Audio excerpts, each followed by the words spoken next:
An Animal School, a Tale of Gifts.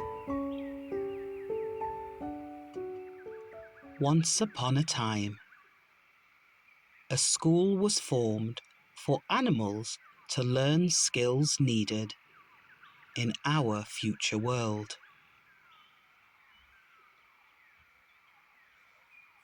Swimming, flying, climbing, and running were chosen as the subject areas. To be fair, all students were to participate in 3 out of the 4 areas and be at least average in the subjects they chose.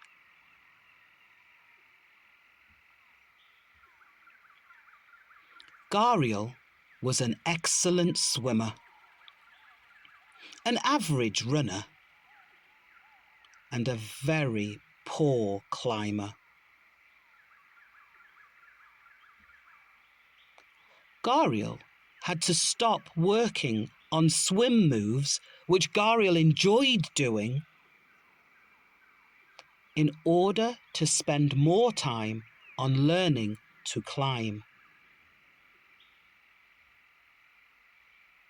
At the end of the school year, Gariel managed to get average grades, as it was the goal at school. Everyone thought Gariel was doing just fine. However, Gariel was worried about losing an edge in swimming.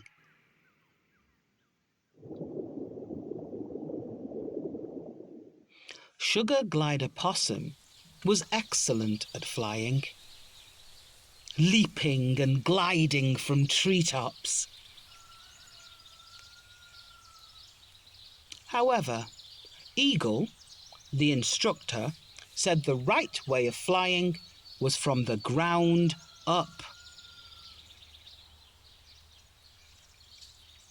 Sugar Glider Possum spent so much time practicing ground takeoffs. Sugar Glider Possum was too exhausted to do anything else. At the end of the school year, Sugar Glider Possum had below average grades and was labelled a failure at school.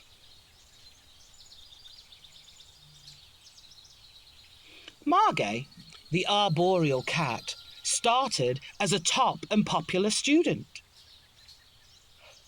Other animals welcomed Margay, as Margay looked like the leopards already at school. Margay soon became bored with classes, but still enjoyed the company of other students. Margay was labelled a troublemaker for having a different way to complete tasks and having different interests from the leopards. Margay often spent time in detention and was told to be more like the leopards. By the end of the year, Margay earned good grades, as it was far too easy. Okapi was a new student from a faraway land. No one had ever met an animal like Okapi. As Okapi looked familiar, and yet not.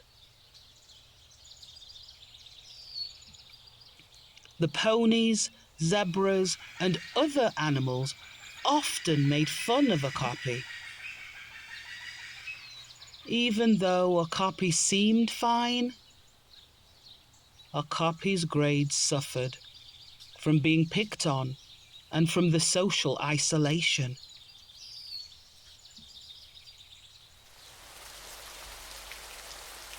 For peacock, mantis shrimp, who lived in the water, running, climbing, swimming and flying were all the same. Peacock mantis shrimp's great passion was boxing. But the subject was not taught at the animal school. Peacock mantis shrimp dropped out before the end of the year.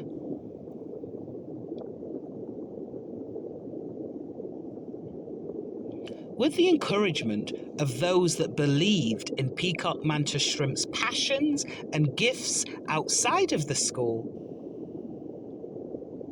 peacock mantis shrimp found joy. Peacock mantis shrimp practiced and ended up having one of the fastest and most powerful punches in the animal kingdom.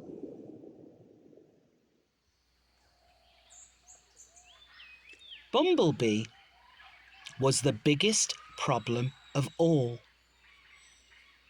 Bumblebee was an animal the school could not handle. "What are we going to do with Bumblebee?" said the teachers and classmates. "We just don't understand. How can Bumblebee learn to fly? Bumblebee's wings are too small for such a body size."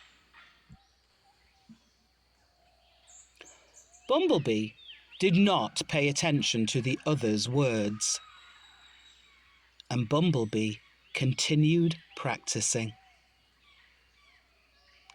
Over time, Bumblebee began to fly, just like Bumblebee's ancestors.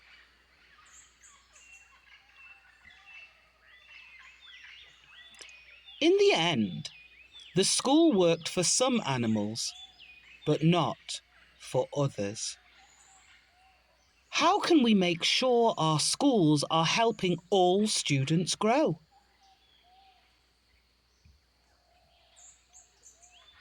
Our children are precious. Just like snowflakes, similar yet unique. Possessing different gifts, interests, and personalities.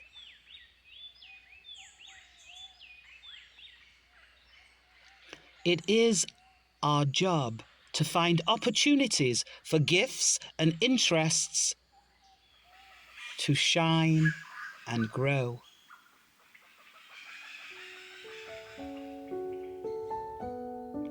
When we nurture diversity, strengths, and gifts, our children will be best prepared